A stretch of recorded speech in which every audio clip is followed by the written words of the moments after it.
if I stand anywhere on the court, it doesn't matter where I am, and I look at the ring, I can see the whole half court. If I look at the top from where I'm standing now, I lose sight of the ring and the basket. So when I'm in offense, and as a player I did this because there's two reasons I do it. First thing, if I look at the ring, I can see all my teammates no matter where I am. I'm not looking at my teammates because you've got to teach court vision. So I'm actually looking at the ring because then I know I can see everything with peripheral vision. So that's the first thing I want to encourage the kids to do, is look at the ring, see the court. The other reason I teach look at the ring and see the court is because you are a threat to shoot. If I'm not looking at the ring, the chances I'm going to shoot the ball are minimal.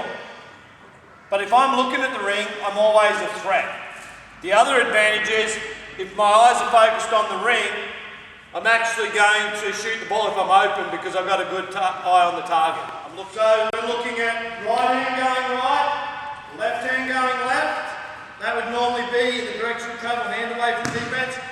If I'm going to my right, going up the court, hand away from defense. If I'm going up the court like this, chances are I'm going to get the ball stolen, so it should be on the left hand. Right? The good thing to teach the kids, when they cross the split line, they should be on the hand on the side that they're on. So if I'm on here, that's okay for me to be on the right hand, but if I come to this side, I'm on the left. Right? Hand away from the defense. So we're going to go crossovers. I'm looking at short and sharp, so it's going to be below the knees, and a protection arm up, and a change of pace out, a change of direction. We're beating a player with a crossover. The same rule applies when you're passing with what we call, we've got two-hand chest pass, overhead pass. They're two-hand passes, so it doesn't really dictate which side of the court you're on to make those passes. But the moment you start using your push passes, you should pass with the hand away from the defense. So a lot of the stuff that I've done today is about out on the outside court is making our body, being masters of our body. So doing everything that we do on one hand, we've got to do on the other. I put it to players this way. I say if everything you can do on your right hand, you can do with your left hand, that makes you twice as good. You double the player. You're twice as good as you are. If you've only got a right hand and you get a left hand, then you've just doubled effectively what you can do as a player. So we've got to develop both hands. That is absolutely important at the youngest level. Develop both hands. I used to practice shooting, like jump shooting. I used to do jumping a lot. In fact, I could get up to there quite easy. So what I used to do is practice my shooting like this. So I jump, shoot. Now if you have a look, how high I actually am to shoot the ball on this young fella who is taller than me. Alright, so the idea is, without shifting weight, that's my vertical hop for a jump shot.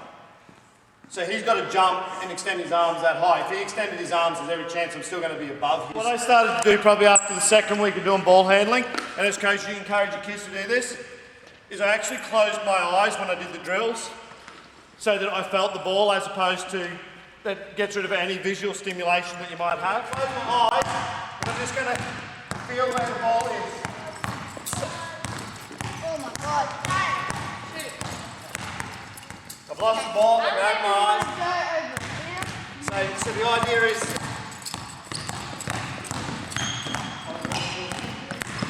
whatever you want, you just do it in front, eyes closed. Do figure 8 3 bounces. Okay, see how you're going with it. Just whatever drill you want to do, go. I just tell the kids a couple of tips I did as a player because I've got a rubber band around my wrist.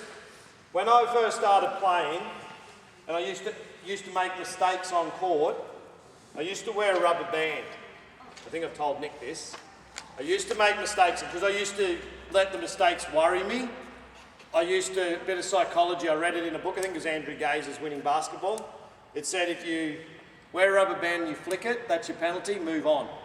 So it took me a while, I don't wear the rubber band anymore, make heaps of mistakes.